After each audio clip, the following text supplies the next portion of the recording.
What's up guys, how you doing? Welcome to another video, and today we're talking about one of my favourite cameras of all time. Now when I say of all time, I mean in my time taking photography seriously, which really is since about 2012. And one of my favourite cameras that I have used in that time, and one of the cameras that I used for the longest period during that time, is this right here, my beloved Canon 7D Mark II. Now I've actually owned 3 of these during my time. I've only got one now. I used 2 of these as my 2 main bodies for a long period of time, and one of those I replaced with an older one which I had prior to that, hence why I've had 3. I didn't have 3 at one time, 2 at one time was the most I had. Now I think this camera now is largely overlooked. You don't really hear people talking too much about this, and I think it is awesome. Today I'm going to talk about why, and with it being the 7D Mark II, I thought I would share with you 7 reasons why I think this camera is still fantastic. So, first of all, just to touch, I suppose, on a brief history of this camera. The 7D Mark II was released in 2015, and it replaced the Canon 7D Mark I, which is another camera that I owned prior to this. The Mark II was a massive step up from the Mark I, something I was really excited to get my hands on, and it didn't let me down once I got it. Now sadly, I think either at the end of last year or at the beginning of this year, Canon announced that there would not be a 7D Mark III. They weren't going to continue the 7D series. Instead, they released a camera which is fairly comparable to this, which was the Canon 90D, and the one that kind of, I suppose they're going to continue that series, and they felt that they had 2 very similar crop body DSLRs, and hence why they discontinued the 7D series. Now nowadays, when it comes to cameras in this kind of range, and by that I mean like faster, cameras suitable maybe for sports, wildlife, something like that, you don't hear people talk about this as much anymore. They're talking about, should I get the 90D, or should I go for full frame with the 1DX or the 1DX Mark II, or should I look at the new Canon R6 or R5? And yet actually, for the money that it costs, and I'm going to touch on the money in a little while, the 7D Mark II is fantastic. So before I start sharing with you my reasons, if you also like the 7D Mark II, make sure you hit that like button for me. It helps me out loads on my channel, and I really appreciate it. Whilst you're there, think about subscribing if you haven't already. Loads of other videos to come on my channel, which I think you might enjoy. So reason number 1, and I mentioned this just a little while ago, and that is the price. You can pick this camera up now for such an amazing price. If you ever look on eBay, you can find one of these used for like £300. I mean £300 for a DSLR of this quality, and the stuff this camera can do is really good. People contact me a lot about sports cameras, and they say, hey look, I'm on a tight budget, what kind of camera should I look at? I don't have the money to buy a 1DX or anything like that. And pretty much every time I say to them, hey, have you checked out the 7D Mark II? Because you can pick up one of those used on eBay for £300, and it will do loads of stuff that you need it to do for sports. Really amazing price for this type of camera. That takes me straight on to reason number 2, and that is that this is such a capable camera when it comes to fast action or sports. And within that I'll include wildlife, bird photography, anything that's moving, birds in flight, sports, anything like that. This is fantastic. It's a really fast camera. It shoots at 10 frames per second, lightning quick, and if you have the right type of memory card, you can shoot bursts of up to I think nearly 40 frames raw, and loads in JPEG, like hundreds I think in JPEG. So crazy fast camera, really good when it comes to any kind of sports and action. In that same kind of theme, we're moving on to reason number 3 why I think this is so good, and that is the autofocus system. Now when this was first launched, there was loads of talk about the autofocus system. It near enough had the same autofocus system as the Canon 1DX at the time. It has 65 cross-type autofocus points that you can choose. The autofocus is lightning quick, and it works really well when paired with AI servo mode, again making it really good to use for your sports and action.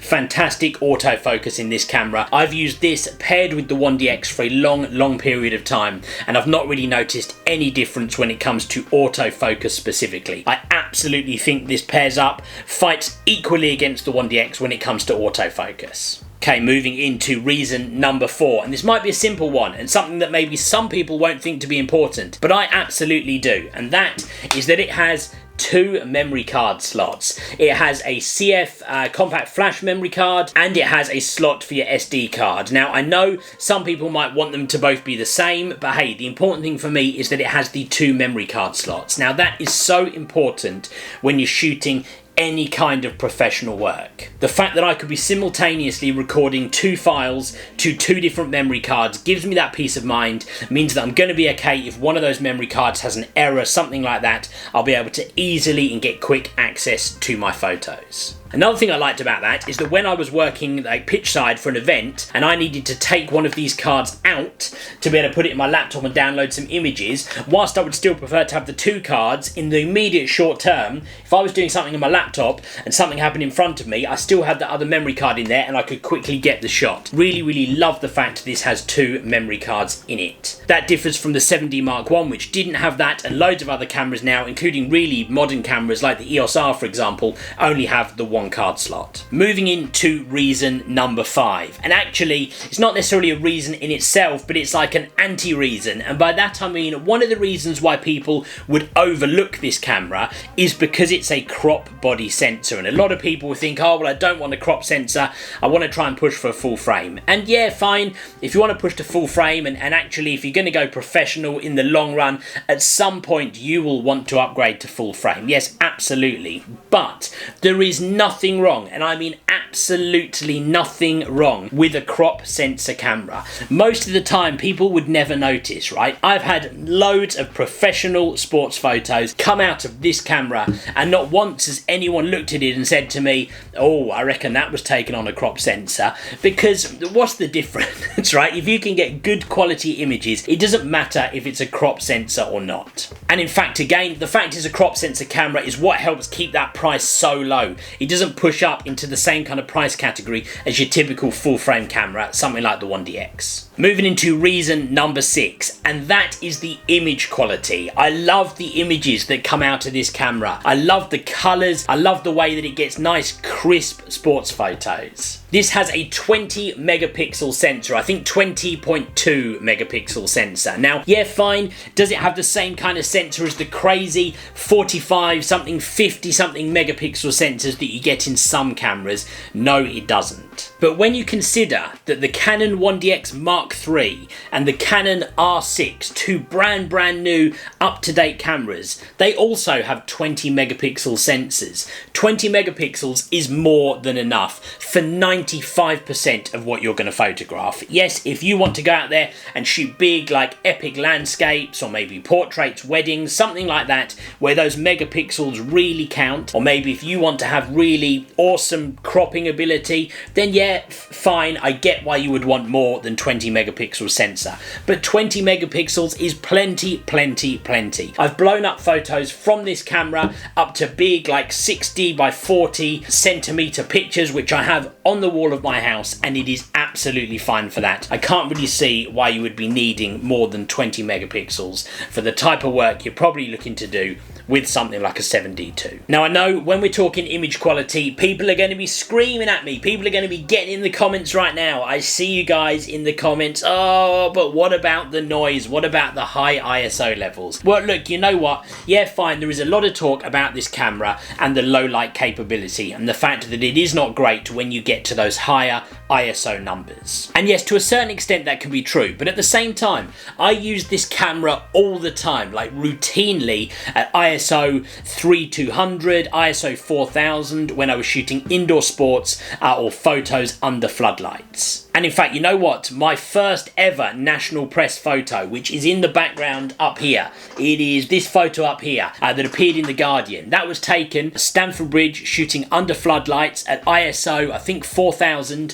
from this camera right here, and that came out fine. It came out good enough to get into national press, so you do not need to worry too much about that. If you're going into really dark settings where you're going to be shooting, you know, ISO 6400, 8000, those kind of numbers, yeah, fine, this is maybe going to struggle ever so slightly. But actually, the ISO struggles that everyone worries so much about with this camera, my opinion is people worry too much. It does just fine. Unless you're going to be going and shooting by candlelight, it's going to work for you. Don't worry too much about that. And the last reason number 7, that's the amount of accessories and lenses and things like that that are available for this camera now. You can get some fantastic Canon lenses which are suitable for crop bodies. Something like the EFS 17-55 f2.8 is a fantastic lens, and again you can pick one of those up used on eBay for a good price. You want something really wide angle like the EFS 10-22mm, again a fantastic lens